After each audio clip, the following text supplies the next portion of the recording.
All right, welcome back in FST Fantasy Sports. Today, my name's Matt Striker. His name's Joe Pisapia. This is the place for those that want to dominate, whether it be season-long fantasy, straight-up wagering, DFS. We've got you covered. It does not matter. Joey P is an author. He wrote the Fantasy Black Book. It's available now during the break. Go check it out. It's going to change the way you wager and win. Joe, what do you have on your mind? Well, I've got the 3 up and the 3 down because even though we only have a couple games here to go off, some guys are getting off to good starts, others not so much. And we put this together before Nestor Cortez in his incredible outing. So I just want to say, Nestor, you're the ultimate down right now. Your ERA is 36. 36. That's a lot. So not a very nice homecoming. The Yankees really treated him poorly, I just want to say. But some guys are playing well, and one of them might be somebody you might have to pick up off the waiver wire as well, especially if you have Jose Ramirez. It's Eugenio Suarez, who last year finished with a flourish, and so far he has stayed hot into 2025. 3 homers, 5 ribbies. He's hitting over 400 in his first few games here. The OPS is 2.214. Again, these numbers are absurd. Well, I'm laughing because it's early. But Great. the message is clear. Eugenio Suarez last year in the first half, awful. Was dropped, was traded. People didn't want anything to do with him. He picked it up in the second half. There was a lot of people, thinking, okay, maybe he's just completely done. And then he was one of the best hitters in baseball. Not just for the Diamondbacks, but in baseball in the second half. So I, for one, was skeptical. Okay, what does it look like this year? He's been a player that's had massive ups and downs and peaks and valleys before, but so far, pretty good start to the year for Suarez. That's huge for the Arizona Diamondbacks. Matt, are you surprised that Suarez has gotten off to such a good start this season, especially considering last year, not the hottest start? No, I'm off at Eugenio Suarez just because of the strikeouts. I play in too many leagues where strikeouts are penalized. But overall, I'm starting to think, and if you can pay attention every single day, why not stream a utility spot and use guys like Suarez or whomever is hot if you're really following the game? And that's a perfect example. This is a streamable guy right now. He's hot. Play him. Once he starts striking out every single at bat like he's going to do, you drop him. It's an interesting thought. But Eugenio Suarez also is a known name, and a lot of times you get fantasy baseball managers that kind of don't know the Connor Norbys and Otto Lopez's of the world, but they do know Eugenio Suarez, and they're going to click the button on him. So, yeah. Next up is Wilder Abreu of the Boston Red Sox. Also had himself a very good start to the season. 2 homers, 5 RBI coming into Saturday's action, 833 batting average, so he's red hot. He understands that Roman Anthony is scratching at the door right now. So Abreu off to a really good start, and that's terrific because that means some team might come knocking for him, and he might end up somewhere else as well. So good start for this offense, I think, too. What you want to see is Devers get hot eventually here, and hopefully we do. And if he's pouting, if he's in a situation where really things have gone south because he doesn't want to be a DH and he's doing it and he doesn't like doing it, I am really starting to warm up to the idea that Matt talked about earlier, which is some team will look at Devers and that contract and say, well, do I want to pay $500 million for Vlad Guerrero, or do I want to take that Devers contract on despite the bad defense and let him just play third base and just hit? And Devers is still a relatively young player, so that could be a really interesting situation. And I think the Red Sox are built where they could move Devers and not miss a beat necessarily, the way the structure of this team is, especially depending on what they bring in. Can you imagine if they brought in a big pitcher or something like that? Next up here, Jeffrey Springs. Now, Jeffrey Springs, man, this was a pretty spectacular first start for him. A pitcher that I talked about quite a bit that, the Athletics pitchers, Severino and Springs, were going far too late in drafts. He picked up a win the other night, 6 innings. He had 9 strikeouts in this outing, a terrific beginning for him. It was actually 0 walks, not 6 in there. But a situation where I think you look at Springs and say, he's on the waiver wire in a lot of leagues and shallow leagues. I would pick him up for sure. I think that Jeffrey Springs is a guy that flashed some brilliance, not good. I'm talking brilliance with the Tampa Bay Rays. And the Rays, when they get rid of a pitcher, that's usually a big red flag to me, except when they get rid of a pitcher because it's a money issue. And with Springs, it was just a money issue. They had too many starting pitchers here. They had guys who were out of options, guys like Boz that they wanted to get in the rotation, guys like Pepio they wanted to keep in the rotation. So there just wasn't room for Jeffrey Springs anymore. And coming off the injury, it made sense to kind of move on from Jeffrey Springs. And the Athletics, I think, got a real value here. Severino good in his first start. Springs good in his first start. Again, 9 strikeouts, no walks. It's a pretty good start there for Jeffrey Springs. So those are the guys on their way up. Any shares for you of Jeffrey Springs, Matt Striker? Yeah. Absolutely, 100%. We talked about him before the season started, and all the points that you made, I will stamp and echo. Here's the thing. I break the league as a bettor. I break the league down into thirds, right? There's a top 10, a middle 10, and a bottom 10. I think the A's are at the top of the bottom 10. So when you get the A's playing the rest of those bottom 10 teams, facing their 3, their 4, and their 5, and you have Springs and Severino matching up, that's a good time to attack. It's a really good time. Also, if they're on the road and you can catch plus money on an underdog, I really like the A's because of the pitching, because of the bullpen, and because of the offense. I know I'm crazy, right? These are 3 things that matter in baseball. But from a wagering perspective, I can really take advantage with the A's to beat up on that bottom third of the league, hopefully. I like the Athletics. I told you coming into the year, I like the over on the win total. I think they're going to be a really competitive team this year. All right, with the ups come the downs. Jose Barrios had the bad luck of facing the Baltimore Orioles on opening day. Fate worse than death, apparently, because yikes, not a good start from Barrios. He had a loss, 5 innings, 6 earned runs, an ERA sitting at 10, and a whip sitting at 2.20. Not how you wanted to start the year for Barrios. And now this rotation is going to miss Max Scherzer. So we had the over-under at 11.5 starts a couple weeks ago as a joke. I think I remember that, yeah. I took the under. But Matt, I gotta tell you, I mean, this is just, it's not even funny anymore. It just becomes a bit where you go, how do you expect anything out of Max Scherzer at this stage? I just feel like his body is broken down. So I don't fault them for going after him, but at least the good news is Kevin Gausman was good in between these 2 starts. That's all I can say. From experience, I can only liken my experiences to what must go on in the majors when you see this. A lot of times when you're in a sport for a long time, you make friends. And you're able to find a job. I mean, I can point to many people in wrestling right now that are still getting a paycheck because of friendship. Max Scherzer can bring something to a team, but the fact that Max Scherzer chose to sign with Toronto, with all the tax implications, everything like that, someone somewhere said, hey, why don't you come on in? I don't think you or I are betting on or wait or expecting anything from a Max Scherzer, but how it impacts the rest of the rotation, we shouldn't allow that to be the case. There's some good pitching here. I think Barrios will get right. I do. I don't think this is something that we should really worry about. I do like this Jays team, Joe.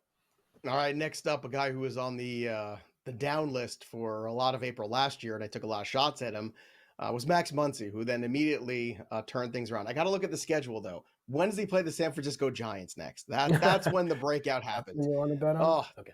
So far, just 1 hit, 8 strikeouts, hitting .071, but I've seen this with Muncy before, and I got caught in the trap. It was terrible. I said he was done. It was over. And then he went on to hit a gazillion home runs, most of which against the San Francisco Giants. So Sam Yarnell, my producer, tell me when he plays the Giants.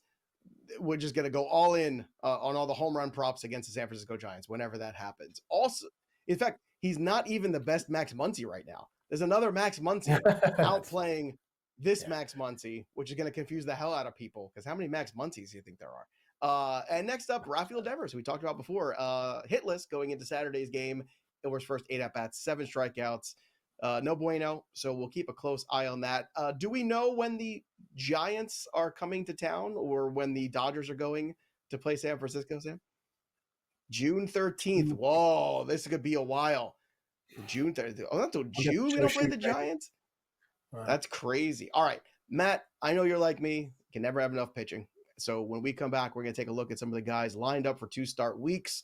We don't know exactly who they're going against yet because Major League Baseball is still trying to figure out what's going on. Is this bet legal? Who's starting next week? Oh, Major League Baseball. Does our network actually work to watch games? Whatever. It's baseball. We'll be right back.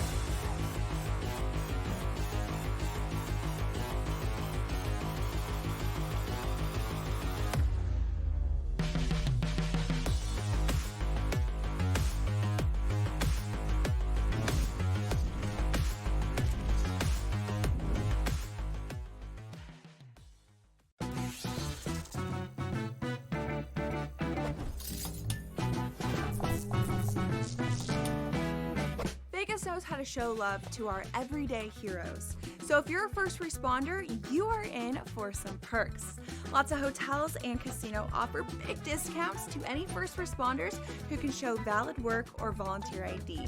So treat yourself to a discounted stay. You deserve it. See you in Las Vegas. Let's get lucky. Anyone that's been to a sporting event, the atmosphere before a game, I think Game Time Decisions has that same exact atmosphere. This is our arena. This is what we do. There is going to be an energy to Game Time Decisions that you will feel night in and night out. The excitement you get when you lock your bets in, when you're figuring out what you want to do, we can zone in on the biggest games each night. I want this to be the place that people come to before the games start so they feel as ready as possible to lock in their cards. We are going to hit every single one of those markets that you need to know about. We're gonna go through every single thing, and I've got a great team behind me that's gonna help me get the job done. There is not gonna be a better place, I promise you, than Game Time Decisions to get that new information, react to it, and be able to then bet accordingly. We will have everything at our disposal, and we will use that to our advantage. I'm Kevin Walsh. Tune into Game Time Decisions from 6 to 8 p.m. Eastern on SportsGrid.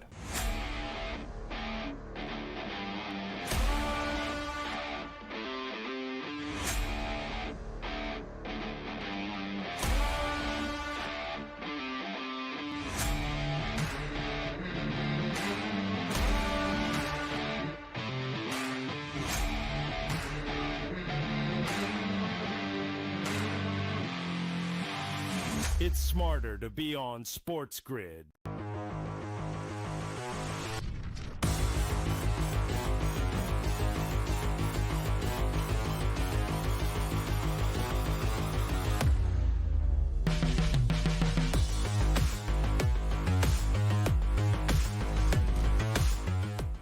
All right, welcome back into FST Fantasy Sports today. My name's Matt Striker. His name's Joe Pisapia. And folks, I got to pull back the curtain here. During the break, we were playing a little bit of a game. I'm a big St. Louis Cardinals fan, and Joe was asking me some trivia about around 2001. And I said, listen, at that time, I just started wrestling. I was traveling the world. I really wasn't paying attention. He asked me, who's the rookie of the year for the Cardinals? My producer, my TD, my sound guy, I think the janitor checked his head into the control room, all started yelling at me and shaming me for not knowing that Albert Pujols was the 2001 Rookie of the Year. I'm so sorry. My sports knowledge and credibility has been damned. What will I do now, Joe? I need some two-start pitchers I need something to bring me back, okay? Because Sam White, the sports guy, our producer, is just, if we ever meet in person, we never have. If we ever meet in person, I do believe that a grappling session will occur. I'm just saying, I just want Sam to know that a double leg might be in his future. Maybe an ankle pick, depending on how tall he is. We'll figure all that out as we get into combat. Joe, what do you got? I know why you said Yadier Molina, because I sent you that picture the other day when I was thrift shopping with the kids. And I just sent it to our producer, Sam Yarnell. Maybe he can get this turned into a graphic. I don't know. But I found the most amazing shirt. It was a complete Yadier Molina shirt. And I mean complete Yadier Molina. Like, it was a photograph of Yadier Molina, front and back of the shirt. It was stunning. I sent it to Matt. I think he just can't get out of his brain. So, Sam, I just sent it to you on your phone. So maybe you could take a look at that. But yes, two-start pitchers. First one coming up here. Two decent matchups. I think one decent matchup. One could be tough if the Mets bats start coming around. And the Mets have hit a lot of balls hard. They just haven't scored a lot of runs yet. I am not worried at all about the Mets offense. Houston has good pitching. Arrighetti, Hunter Brown, Framber Valdez. Those are some pretty good pitchers. And last time I checked, Josh Hader's pretty good. So anyone who's freaking out about the Mets offense, don't. They were on the road to open the season. They had some moments there where they could have scored a lot more runs. They just didn't take advantage of them. So that will come around. This lineup is very good. But Bowden Francis is going to face that Mets lineup next week on the road in New York. He's also going to face the Washington Nationals at home. So those are two good starts. Bowden Francis last year, good strikeout per nine, good ERA. Everything looked really good for Bowden Francis. The only question is, how many innings can he go? So this is the time to be using him, right? Streaming him off the waiver wire if he's still available in your league. He qualifies at RP still in some formats as well, so keep that in mind. But Bowden Francis, to me, especially now that Scherzer's going to probably miss some time, he's not going anywhere in this rotation. He's the fifth guy, and now he's going to be the fourth guy, and now we're already looking for who the next fifth guy is. So Francis, the first one off for me. And despite the fact that in New York against the Mets isn't the ideal situation against that lineup, the unfamiliarity with Belton Francis, I think, also bodes well a little bit for him. They can kind of surprise the Mets a little bit. So despite that second matchup, are you starting Belton Francis for these two starts with the weekly lineups, Matt? Because I am. Yeah, I mean, again, it all depends on what I have on my staff around me. A concern could be that James Wood could take him yard and then say, bow down, Francis. Just put a little comma there. But either way, at this point, I'm not streaming anyone. So if I already have him on my roster, if I drafted him or picked him up, then of course. But I'm not running out to go pick him up just because of these two starts. Joe? All right, next up here is another Ray. It's Drew Rasmussen. So our guy, Ryan Pepio, looked pretty good, right? That was a guy that I hyped up all season long in the offseason. And now we're looking at another Drew Rasmussen start here because Shane McClanahan on the IL. He gets 2 starts next week. One at home against the Pittsburgh Pirates, an offense that I think you want your pitchers going against. O'Neill Cruz's starting to look good, but still, he's the only guy got a pitcher out, and he does have a lot of strikeout potential in there. And then at the Texas Rangers, a lineup that, despite the fact that they have some upside power, also a fair amount of strikeouts. So Rasmussen, if you go back and look at the stats from last year, very solid. I mean, the K per 9, 10.99. Now, he only threw 28 innings last year, so we're looking at only 4 starts that he made, 16 games. So he kind of bounced back and forth. Sure, there's concerns about Rasmussen, just like Francis. Will he live up to, going into July, August, September? But we don't have to worry about that right now. All we got to worry about is week 2 or week 1.5, depending on how this works out. So these are 2 starts I want to take advantage of. I think he's in a good spot. So if you have him on your roster, play him. And if he's on the waiver wire, stream him. Drew Rasmussen could be a really good under-the-radar pickup this week for those 2 starts. Matt, what are your thoughts on Drew Rasmussen in these matchups against Texas and Pittsburgh? So here's a little sneaky trick that I like to do early on in the season, especially when you have guys with good K per 9, is find a book that has them at 5.5 strikeouts, right? You're going to see them 6.5, 7. Find that book that hasn't caught up because there's so many players, there's so many metrics. A lot of the books are great at it, but we're still in a period of time here where a lot of the books haven't caught up yet. And I talked about lamenting the Paul Skeens catch up. Well, you can find something in Drew Rasmussen, find something in a team like we were talking about the A's before, where you can find these little pockets where numbers don't match. Broken lines are going to mean fat pockets. I like Rasmussen a lot. Who do you have next? Oh, broken lines mean fat pockets. That's good. But you're full of these today. This is really good. I love this. You're full of next guy, 2 stars. Thank you. And I have been for a very long time. Next up, a guy that might be probably when we come back next week, maybe a guy that we're talking about picking up off the waiver wire in that segment. But I want to get ahead of this game. He's got 2 starts. And he's coming off a really good spring. Now, Cade Povich last year was not good. He had a 5 ERA for the Orioles. I think he was rushed a little bit because the Orioles had some pitching woes. And I just don't think he was ready for the big leagues. But so far in spring, I just want to bring this up for Cade Povich. 14 innings, 15 strikeouts, 4 walks, a .88 whip, and a 3.07 ERA over 4 starts. Again, 14 2/3 innings. He's got a start against Boston and a start on the road against Kansas City. Not the easiest spots, but still, this left-handed pitcher, if he comes away with a good start in Boston and Kansas City, he is going to be probably one of the top 5 guys added to the waiver wire, not this Monday, but next Monday. So for $1 now or $2 now, throw some fab on him and see what happens. If he falters in these 2 starts and he regresses to the pitcher he was last year, okay, fine. We wipe our hands of it, we drop him back to the waiver wire, and we cycle for another streaming pitcher. But if he hits, I guarantee you're not going to get him for $2. It's going to cost you 10, 15, maybe even more from a pitching strap team because people are going to be looking for these guys off the waiver wire and sorting the stats. And there's no stats to sort for Cade Povich right now. But next week there will be. And if those stats are good, I think it's going to change the dynamic potentially. What are your thoughts on Cade Povich and getting ahead of the game?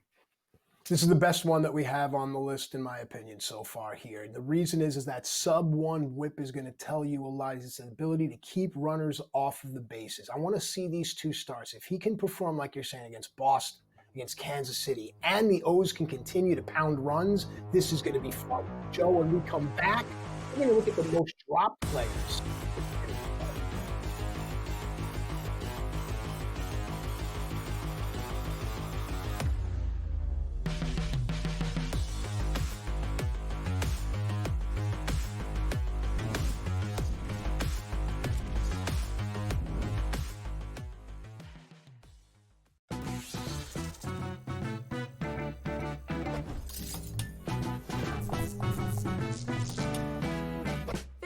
how to show love to our everyday heroes. So if you're a first responder, you are in for some perks.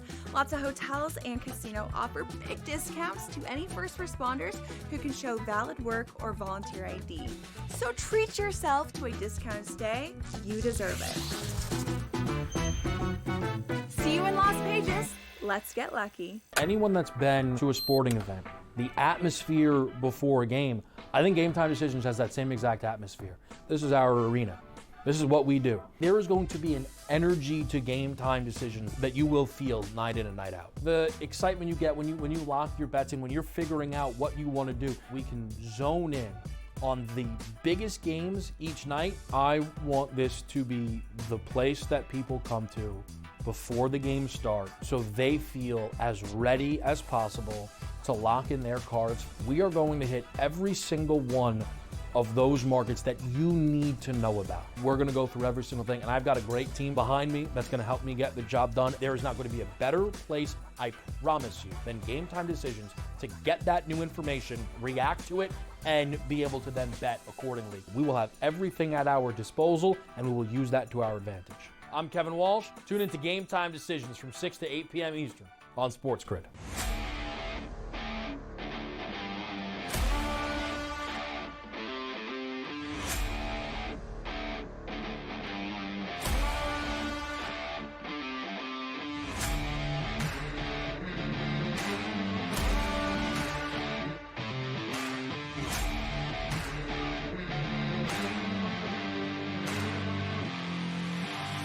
It's smarter to be on SportsGrid.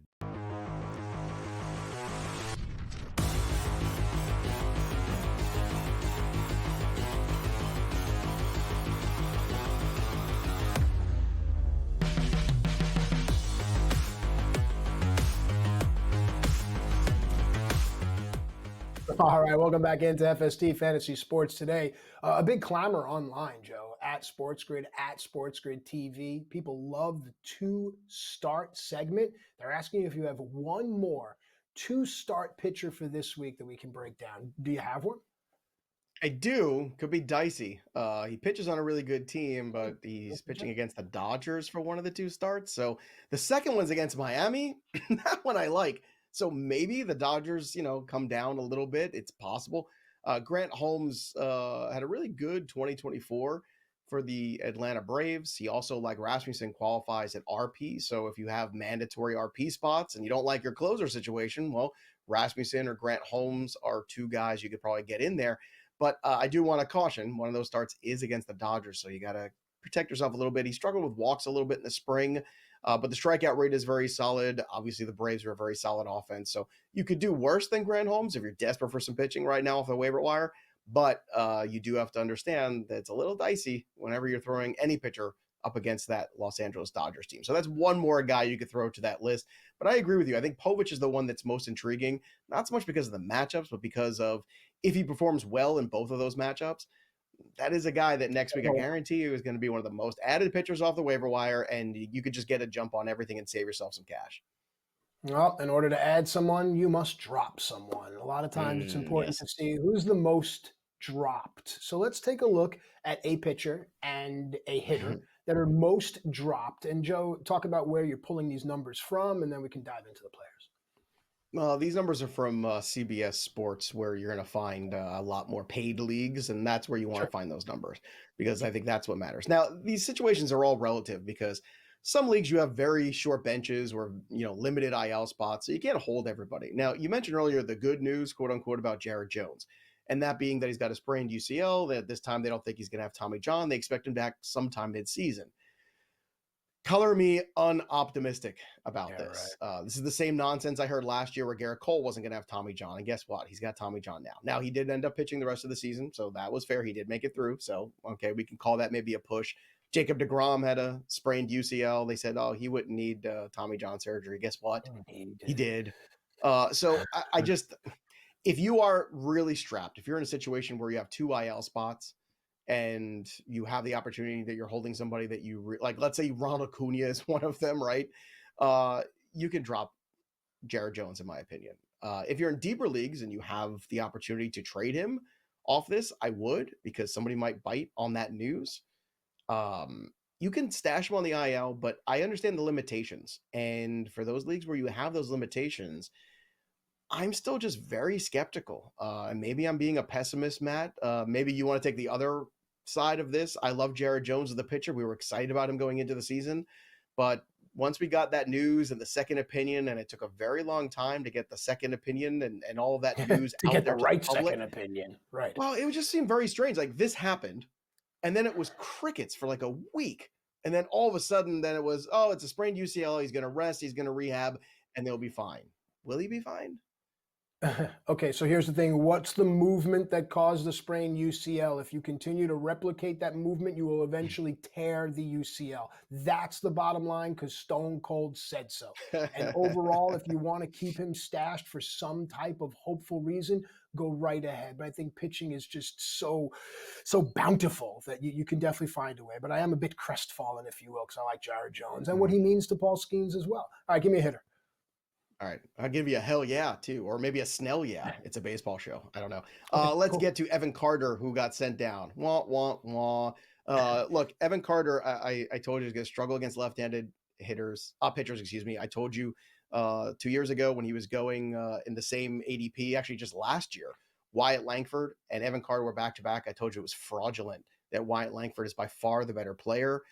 Evan Carter, he'll bounce around. I think he'll be back and forth between the major leagues and the minor leagues. Maybe he'll figure out some of the holes in his swing. But this is a classic example of a guy getting hot in a postseason and getting overrated as a prospect. And next thing you know, Evan Carter is not a productive fantasy player. So in dynasty leagues, yeah, his stock is low right now, but I would be moving on from him regardless because this is the player that I told you he was anyway, and I thought he would be, and he is not anything close to Wyatt Langford. So although they were ranked closely together last year, they are not anywhere close to the same player. So when we come back, we're going to take a look at some bold predictions, maybe how you can make some money off of them as well when it comes to the MVPs and the Cy Youngs. Yes, it's only the month of March still. Actually, today we got another day of March or so. I had to double check that. I only said April almost. But we're going to get ahead of the markets if we can with some chalk and maybe just some long shots. We'll be right back with more FST right after this.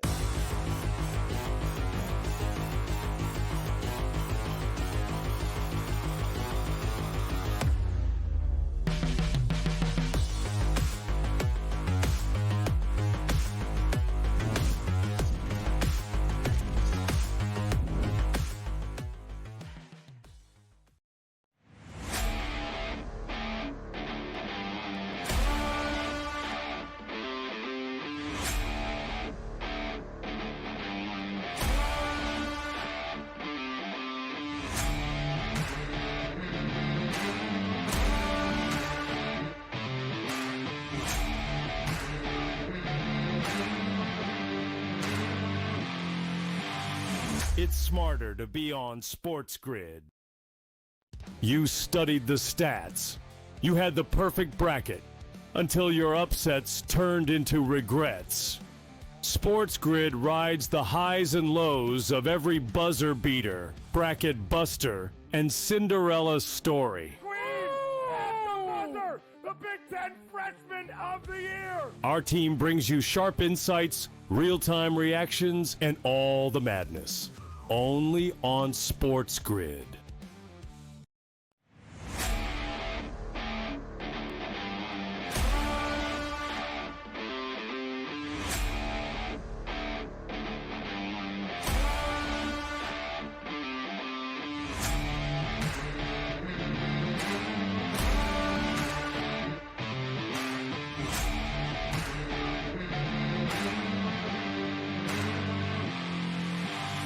It's smarter to be on SportsGrid.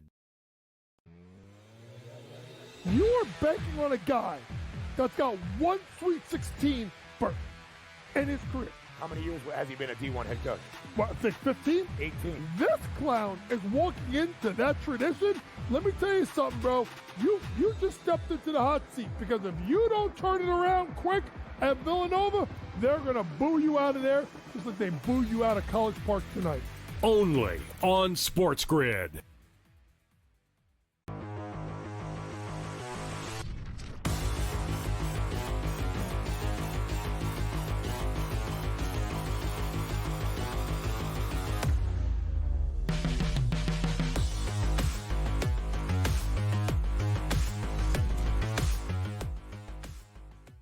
All right, welcome back into FST Fantasy Sports Today. Matt Striker and Joe Pisapia with you here, having a great time talking baseball like Carew and Vida Blue, and someone should definitely make an updated version of that song and give it about a week, and I'm sure it'll happen. All right, it's time for bold predictions now. Let's put on our Karnak caps for an antiquated reference. Joe's been really good with these. Some of mine are a bit out there, but that's me. Joe, I'm going to ask you your Cy Young Award winners for the AL and the NL. Who's it going to be and why? All right, right now when you look at the AL board, you see Tariq Skubal at plus 380 at the top. But the guy that I'm going to take in the American League is Garrett Crochet at plus 380. They're tied right now, both of them in most markets that you see. Crochet a little bit farther behind in some, but I'm not going to worry too much about that first start. If anything, I'm going to take advantage of the fact that first start wasn't dominant, because I do think he's going to figure it out. And a guy that has a strikeout rate that is as high as Garrett Crochet is going to put up some gaudy numbers eventually. And I think those, coupled with the win totals and the ability for this Red Sox team to really take off. The other candidates around there are really interesting too. You've got Hunter Brown, Cole Reagans, Logan Gilbert. I know we're going to talk about Jacob deGrom, which I think is just laughable at this point. Like they've already told you that he is going to miss starts, that they're going to maybe IL him at some point in the season just because. I just don't see that happening. A guy like Framber Valdez doesn't get enough credit of how good a pitcher he is. I feel like they have to resod the grass every time he pitches, because all he does is get ground balls and get outs. And you want to talk about the art form of pitching? Watch Framber Valdez, okay? There's only one Framber, maybe in the entire world. I don't know. I've never met another Framber in my entire life. But Framber Valdez is what it looks like when you're just a really good pitcher and you're not trying to throw the ball 105 miles an hour every single time. And guess what? Framber Valdez makes 30 starts, and Framber Valdez is a pitcher that I would want on my team every single chance I got. So he's never going to get the credit. It's going to be about the gaudy numbers. And I also think with Boston specifically, it's such a giant media market that if Crochet really does take off, the hype train is going to take off with him in that New England sports writer area. Also in the National League, Blake Snell is my guy. At the top of the board in the National League, you're getting guys like Skeens and Zach Wheeler. Zach Wheeler's at plus 600, but Snell is at plus 1,500. And I don't know what's going to stop the Dodgers except injuries and playoff format. Those are the only two things that I think of that can stop the Dodgers at this point. That's it. They're not going to beat themselves. They're too talented of a team. And I don't want to hear any noise about 6-man rotations with the Dodgers. They're lucky if they can find 6 healthy starters for the Dodgers, okay? So let's just nip that in the bud, because it's going to be Blake Snell, and I think Blake Snell, another guy, is going to put up big numbers, very public team. I think he landed in a great spot. So those are my 2 picks. Who are your 2 picks for American and National League Cy Young? All right, let's have some fun. And these are out on a limb kind of picks here. I'm going to go with, for the American League, a guy that pitches out in the American League West. It's not Framber Valdez. Joe, you made a great case for Framber Valdez. If I could switch my pick, I would. But oftentimes hitters have said the batter's eye in this particular park is the worst in the major leagues, and that's Seattle. The pitcher is Logan Gilbert. Now, I understand a guy that's lost out there in Seattle may not get the media attention. West Coast games, most people are asleep. I get it. But Logan Gilbert physically, his hands are the size of Tyler Glasnow's. He commands the mound. He's a huge presence, especially when he stretches off. He has a bullpen that gives him great win equity. And I think the team that has a guy like Julio Rodriguez on it is going to be a team that cannot be ignored. For the National League, comes out of the National League West as well, and it's not Blake Snell, and it could be Michael King, but it's actually Dylan Cease.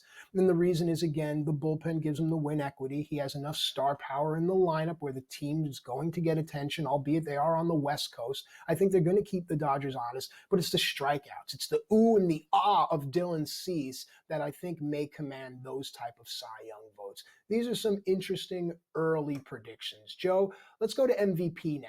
And let's fight with the American League. Let's start right here, right now, because the National League, you almost shouldn't be allowed to pick Shohei, but you will, and that's fine. But let's go. Sorry, I just want to be right. And when Shohei Ohtani starts pitching again, it's just going to be right. You know, last year was a little dicier because he wasn't pitching. So I think you could look at the board and say, okay, well, maybe there are more options. You know, Acuna coming off a 40-70 season. And then Shohei Ohtani goes 50-50. I mean, it's absurd. It's absurd at this point. So, yeah, Shohei Ohtani, National League, I mean, just lock it in. Once again, I don't know what can stop the Dodgers except playoff format and injury. So if he's healthy and then you add in he pitches in the second half of the year, my God, like, how do you stop that? You can't. The other guy, though, in the American League is Bobby Witt for me. He is not the number 1 guy on the board, Excuse me. Currently, it's Aaron Judge at 155. Bobby Witt can get a plus 330. Gunnar Henderson working his way back at plus 1200 is intriguing. Vlad at plus 1800 playing for the contract, also intriguing. Jose Ramirez dealing with an injury right now, so that's a little frustrating. But every year, Jose Ramirez does not get enough credit, and he is plus 2300. So I think at the very least that makes money.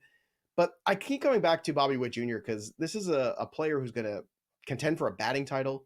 He's going to steal 30 bases at least. He's going to hit 30 home runs, and that is a really good overall player. Now, it's going to be tough because Aaron Judge plays for the Yankees, and that narrative is huge. But there's also fatigue that settles in quite a bit with the voter base. And you see it every single year. You get these windows where everybody just votes for the same player over and over again. And then eventually they go, we're bored with that. I don't want to do that anymore. Let's go vote for somebody else. And I think Bobby Witt might benefit from that. I think the Judge fatigue might set in here eventually. But Matt, I know that's not where you're going for your award. So talk to me about your picks for American League and National League MVP.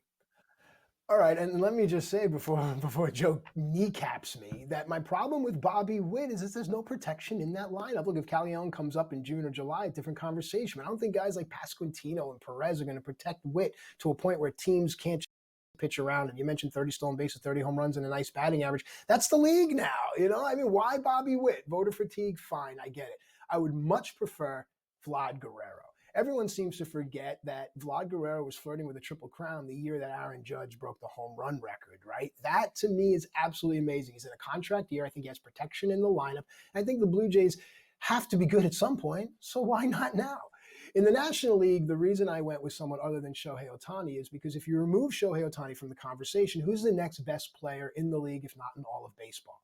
Well, it's Ronald Acuna for me, and I don't care if it comes back in May. I don't care if it comes back in June. I still think that he's head and shoulders above everyone else to where he truly defines most valuable. And yes, there is an inspirational story, a comeback of the year kind of story there. But to inspire, that's one thing. To be valuable, that's another. And Acuna is the most valuable player for me in the National League, Joe. Comeback player of the year right now? It's funny you said that. Ronald Acuna plus 280 for that award.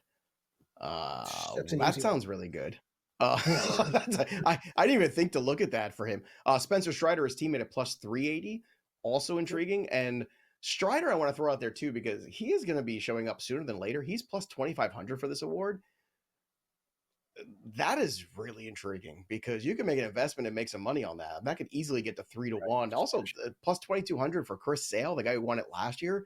The Braves are probably going to win this division again. I mean, let's be honest. It's the Phillies and the Braves, I think, for this division because of the pitching that they have, especially when they get Strider back. But I'm going to pose this to you. Ronald Acuna, May 1st, over-under debut. Over. He debuts by May 1st. I'm hopeful. Why not? Okay. Yeah. I think he might be getting closer to that as well. I mean, all those reports are really good. He seemed very light in all the interviews. Like, he wasn't worried. He said, I feel really good. I'm 90% there. So now it's just a matter of getting the at-bats. To me, that's what it is. And if he gets a couple weeks of at-bats in late April, I could see them Wait for the absolutely weather bringing to him up by warm May. up. That's the thing. I Yes. live down in Atlanta. Let that weather warm up. He'll come back. Well, isn't it warm now already in Atlanta? Yeah, I would think. it's a little chilly for them, a little rainy. You know, you got to remember 50 and 60 is cold to them. To us, it's warm. Not for people from Minnesota, I can tell you that. But yeah, the comeback player of the year, both those Braves guys, maybe sprinkle a little bit on both of those guys too. That is a really open market right now. And I'm trying to think of the other guys here that maybe can compete for that. Woodruff is intriguing. Alcantara is intriguing. Matt McClain, also a really interesting one. But man, Ronald Acuna, Spencer Strider, wow. More than 3-1 almost on both of those guys. I love that. That's a really good opportunity. All right, when we come back, we're going to look at the opportunities that give us more productivity off the waiver wire because it's time to get ahead already. I know. If you can believe it, we're already picking up players. It's time. So when we come back, join us for the waiver wire pickups of the week.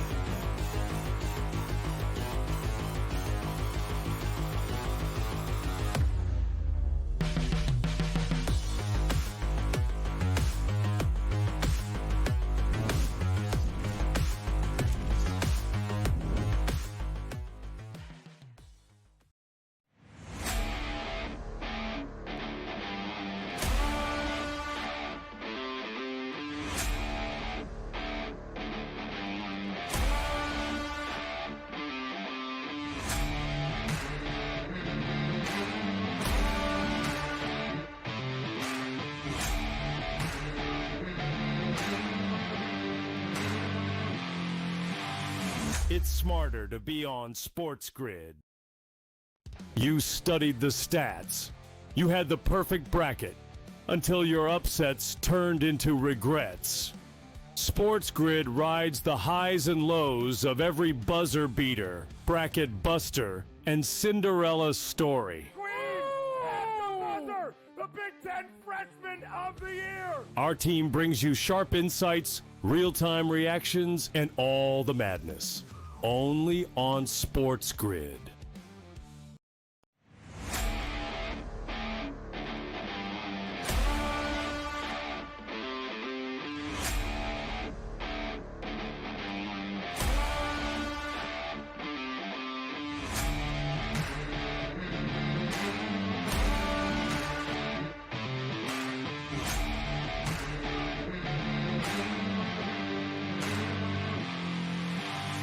It's smarter to be on SportsGrid. You are banking on a guy that's got one Sweet 16 berth in his career. How many years has he been a D1 head coach? What, I think 15? 18. This clown is walking into that tradition. Let me tell you something, bro. You just stepped into the hot seat, because if you don't turn it around quick at Villanova, they're going to boo you out of there just like they booed you out of College Park tonight. Only on SportsGrid.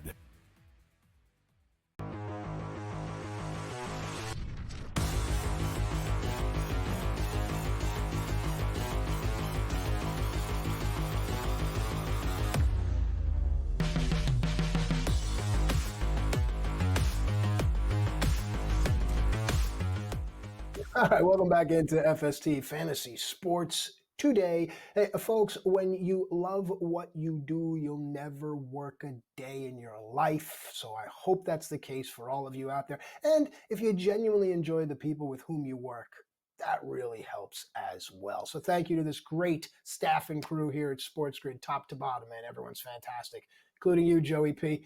Time to work on the waiver wire. I don't care what anyone says about you, buddy. You're my guy. All right, let's go to the waiver wire here. It's never too early to start to look at some. These are valuable assets. It might not be that you need a speedy outfielder, but it's, hey, this is an asset, and I have a spot for him, so let's go. I'm referencing Victor Scott here, St. Louis. I watched a great at-bat yesterday. Victor Scott had, I think, a 9 or 10 pitch at-bat against, I want to say it was Louis Varland. Varland ended up getting him with an off-speed pitch. But the point is that a guy like Scott, who has such speed, especially on the defensive side of the ball in center field, to be able to have a 9, 10, 12 pitch at-bat against Major League pitching, the Cardinals are a little closer than anyone thinks, Joe. Talk to me about Victor Scott. Well, they certainly could be. I don't love the spot in the lineup. He's hitting 8th, and Mason Wynn is hitting 9th. Like, there's a lot of things I don't like. I mean, if you were to give me you're going to give me the pen, I'm hitting these guys at the top of the lineup, and I'm pushing Newbar, Contreras, and Donovan down a little bit. Like, that's what I want to do here. It's a little strange. I think they to want me, Walker to get going too, and it's not happening so far. Well, so far it's only 3 games, but only 2 games for Victor Scott. But he's also got 2 stolen bases already, and that's why we're talking about adding him. If you're playing in any head-to-head Roto categories leagues, or even a season-long Roto league, and this guy went undrafted, and I know that he did because he's available in 60% of leagues right now. Victor Scott can be a guy that steals your 30 bases this year, and he's going to get the opportunity to do that. The Cardinals are in a retool, rebuild kind of mode right now, so you're going to let Walker, Scott, all these guys figure it out, sink or swim, for better or worse. Now, you're not expecting big power from him. This is a guy who had a 381 slugging percentage, right? That's not his MO in the minor leagues. It's the steals, and he stole 137 bases in 245 games in the minor league. So this is a player that's going to steal bases at the major league level. Getting on base, again, you can't steal first. That's the caveat here. And the hope is that if he does start to make more contact, maybe he does move up to the top of the order at some point. I would have Win 1 at least, and maybe Victor Scott at 9 actually would be a better position for him in that lineup too, as it turns over. But the Cardinals will figure out their own way eventually. But this is a player I keep talking about that I feel like everybody's looking for stolen bases, because it's so hard to catch up now. This is a way to catch up because the league has exploded with the new rule changes last year for stolen bases. So, Matt, to me, this is a no-brainer pickup, and I'm actually surprised by the roster percentage. Were you? No, I think it has to go with just visibility. I don't think enough people are aware overall of some of these names that are coming in. There's just a youth influx in baseball. It's hard for people that have jobs and kids and lives and other interests to keep up on the fact that, they happen to call this kid up, so to speak. All right, let's go now to a pitcher for the New York Mets. It's a little bit of a more recognizable name. Longtime fans remember him normally with the Angels. Now he's with the Mets. It's Griffin Canning. 28% rostered here. And again, this is just one of those things. I don't think anyone's running out to grab an SP4 or 5 on the New York Mets, but maybe they should be. Well, they should, because the offense is going to produce runs. And Griffin Canning, I watched this start last night. He was very good. The ball was moving all over the place. He went 5 2/3 innings. That's what you expect probably from a first start. Struck out 4 guys, walked 2, only give up 2 earned runs. He worked out of a jam early on too in that first inning. Really, I think a very good start on the road against the Houston Astros, where you got to deal with Altuve and Alvarez and some of these other bats there.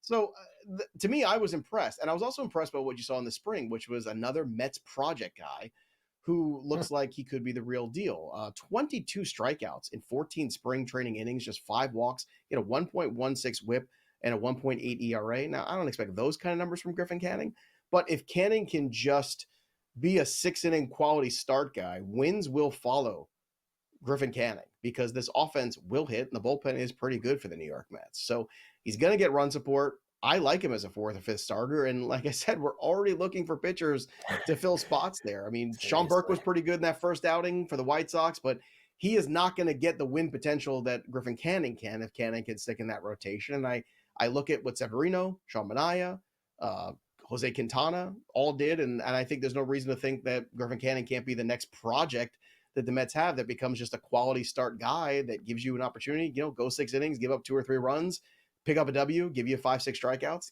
That's a pretty good day at the office in fantasy. Yeah, sometimes easier said than done. But in order to do that, you do need a bullpen. And you mentioned that we've talked about this too. I think the game has changed so much. Guys pitch 6 innings now. The quality start, 6 innings, give up less than 3 runs, and then turn it over to the pen. Managers that have bullpens and staffs that can play 6-7 inning baseball are going to be successful, and we should wager on them accordingly. Speaking of bullpens, let's go to Philadelphia now. They've seemingly always had bullpen issues. They bring in Jordan Romano this year from Toronto, but health is going to be a concern. I always like to point at the old steady stalwart of Jose Alvarado. I just like his stuff, and I think it plays well. And Orion Kerkering is the guy that should be the closer there at some point, but until then, Alvarado could be the man. Look, I think Alvarado might be the man. He was incredible this spring. 20 strikeouts in 9 innings, just 3 walks. He gave up 3 hits in those 9 innings, no runs. He was unbelievable when you look at it. And so far, if you're looking at who's been better in their innings of work here, Romano was shaky, and Alvarado had 2 strikeouts in an inning and didn't give up anything. So I think it's time to be aggressive on Jose Alvarado. Alvarado, to me, is the guy that I think is, at least early on, going to get more opportunities. And I think you want to do this now and be aggressive now, because it feels like the minute it gets announced or you see the trend develop stronger, it's going to cost you way more. So bid the $5-6 on Alvarado now just to get him in there. And another closer, too, struggled in the first outing, and then he ended up picking up a save in the second one. It's Luke Jackson. I don't think the Rangers have a choice here. I think it's Luke Jackson. Now, I told you my choice, which is Kumar Rocker, because there's no way he throws 150 innings this year. But that's way down the pike. They're going to need Kumar Rocker and Leiter to pitch in this rotation. But Luke Jackson, another guy just rostered in 15% of leagues. It's crazy. Alvarado also just available in a ton of leagues as well. So Alvarado, Jackson, those are 2 guys for saves that I'd be looking to add as soon as possible. When we come back, we're going to look at the 3 and out, the things to pay attention for next week in Major League Baseball, maybe including those bats of the New York Yankees. Other people start getting the MIT, maybe some community college kids. Can we get on the new bats for some other teams here for the Cardinals? Monmouth Community College. Let's get on that. Yeah.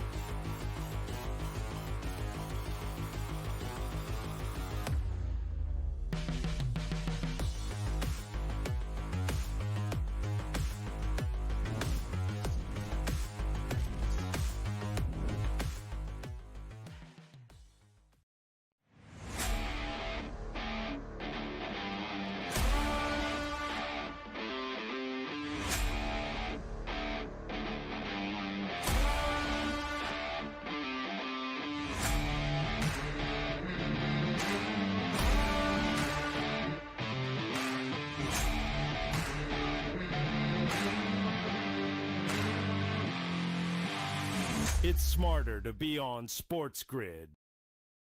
You studied the stats. You had the perfect bracket until your upsets turned into regrets. SportsGrid rides the highs and lows of every buzzer beater, bracket buster, and Cinderella story. The Big Ten Freshman of the Year! Our team brings you sharp insights, real-time reactions, and all the madness. Only on SportsGrid.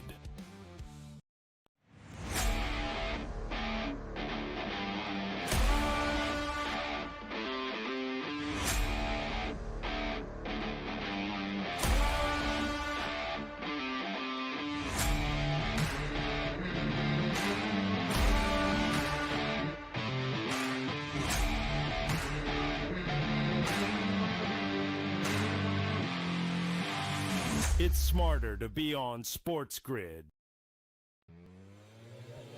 You are banking on a guy that's got one Sweet 16 berth in his career.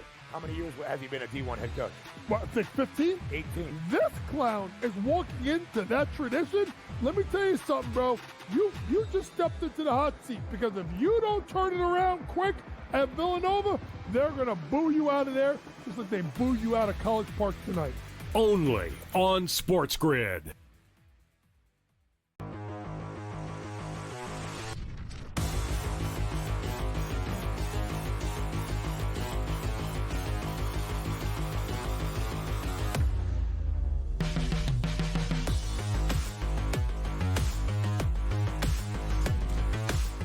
All right, welcome back into FST Fantasy Sports today. Matt and Joe giving you everything you need in order to dominate. Stick around because the rest of our family is coming up on the other side, giving you more baseball betting insight. I want to give a special shout out to Sam Y, the sports guy, doing double duty, producing 2 shows at once. How does he do it? I'll tell you how he does it. He's got TD Jake. That's right, baby. That's the team. It's what we do here.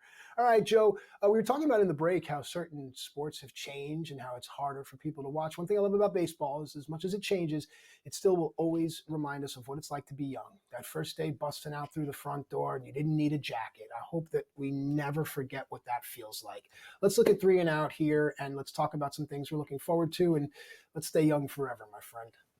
Well, I have to say the rules changes made it feel a lot more like Major League Baseball of old last year. I mean, the pace of the game was up, stolen bases were up, the athleticism's up. I mean, now with the new bats the Yankees have, I mean, hitting's up again, home runs everywhere. So I'm all for it. Let's go. Anthony Volpe's going to hit 70 home runs this year. It's going to be fantastic. But I'm all in for that. Give me more offense. Give me faster pace. Give me more steals, more athleticism. I want to see it. I also feel like, you know, watching some of these teams too, it feels like some of these teams are playing with a little bit more intensity and edge, which I also like. There was a time there, I think, in that, you know, mid to 2010s and around that area where just everything got a little kind of soft, I want to say. It doesn't feel like that anymore. I was watching yesterday the Mets-Astros game. It was like game 6 of the World Series, the way these teams were going at it. It was crazy. I mean, there were guys on the top of that dugout step. The intensity level was there, and it's only the first couple games, and I like that. That's a good thing for Major League Baseball. Now, what would be better is if maybe we took some of this luxury tax money and actually spent it on players, you know, because Juan Soto's making more than the entire roster of the Marlins this year. But I digress. I mean, that would be nice. Can we get a little bit more spending on players? Miami, I'm looking at you. Some other teams. Pirates, you know, Pirates. Imagine how good the Pirates could be if they went out and got a Vlad Guerrero Jr. in the offseason. Imagine what the Pirates could be. They're one player away. Yeah. Anyway, let's look at some of the things to watch going forward here. We've got the minor league season starting April 4th. That's good, but I want to see those major league rookies start to settle in. The Cam Smiths, the Christian Campbells, some of these players just kind of settling into a groove here in these next few weeks ahead. That's very important. Next up, the Brandon Woodruff progress. He was already touching 95 in his last start. He's going to make another rehab start, maybe 2. But considering Nestor Cortez's outing, I think someone's going to be on the phone to Brandon Woodruff sooner than later. Hey, we need to get some help here in this rotation. Freddie Peralta got beat around a little bit in that first one. Again, Yankee Stadium home runs, wall scratchers here and there. But still, the Brewers need Brandon Woodruff back in this rotation in the worst way. Meyer is also working his way back. So that Brewers rotation specifically. And if Brandon Woodruff is floating around in your league, add him immediately. Also, bullpen situations. We talked about the Red Sox earlier too. Chapman maybe being the guy. Let's keep an eye on that Red situation. Alexis Diaz, I think when he comes back, gets that job back. But Centillion might be the guy in the meantime who gets those saves. The Philadelphia bullpen, another bullpen that could be kind of an open for discussion scenario as well. I like Alvarado there, but keep an eye on some of these closer situations. Pittsburgh too. Bednar was not good in the first outing, a little shaky, but came away with the save in the second one. Matt, how are your teams doing so far with your closing situations? So far, so good. And to put a button on the entire show, we started talking about how when you reach for closers, sometimes you make the mistake. I went out and got the guys that I know what the back of the baseball card is going to do, set it and forget it. And then I got a guy, Justin Martinez from Arizona, that's a spec pick that's just kind of sitting on a back end here if he beats out AJ Puck. But overall, we have a full week of baseball coming up, and I think it's important to be disciplined. Watch these games, look at the box scores, watch the highlights, and see what's going on. And be really careful with your wagering unless something really jumps out at you. Again, don't blow your entire nugget on 1 week here. Let's be smart. There's always going to be a series. There's always going to be a series of 2 or 3 days you can jump on. Try to find that. And Joe, I wouldn't look away from these total base props too. A lot of people chase K props, but the weather is still transitory, if that's a word. Total base props are nice. If you can find someone that you know with one swing of the bat and give you a double over 1.5 total bases plus money, bang, bang, it's a nice day. I've got good news to end the show. We started off a little concerned, but Jose Ramirez day to day with a right wrist sprain. So obviously going to miss today, maybe misses a couple other days. We'll see. Precautionary imaging going on and ruled out anything serious. So good news. Cleveland Guardian fans, take a sigh of relief. Those of you who drafted Jose Ramirez, take a sigh of relief. That's good. Oh, I know I have a Jose Ramirez share in a very important league, and I did not want to start the year off this way. So that is the best news possible. So there you go. Positivity. The power does exist. That'll do it for us. But the story of the game goes on. For Matt Striker, I'm Joey P. We'll see you next time, kids. Enjoy your baseball.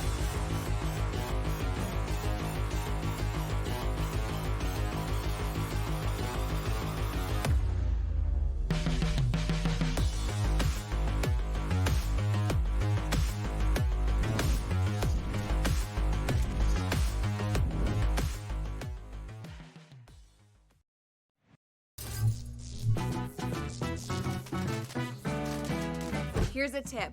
Let's say you bet big on a 4-game moneyline parlay. Your first 3 bets have hit, but you're a little nervous about the last game. Consider placing a separate bet against the team you have winning in your parlay. You're technically a winner either way. Now, go get lucky. See you in Las Vegas. Let's get lucky.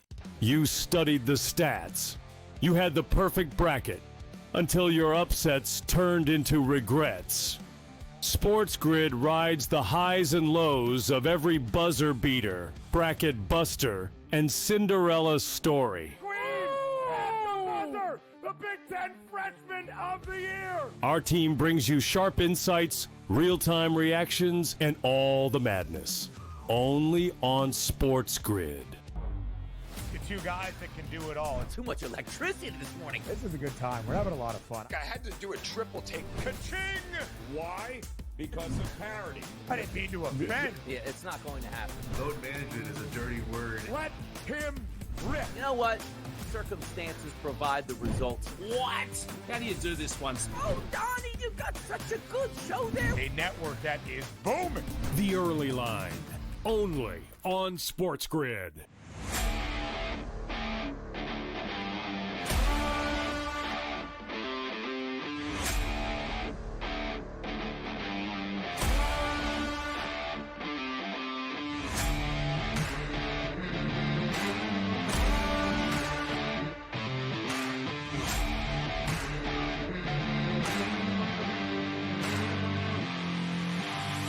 It's smarter to be on SportsGrid.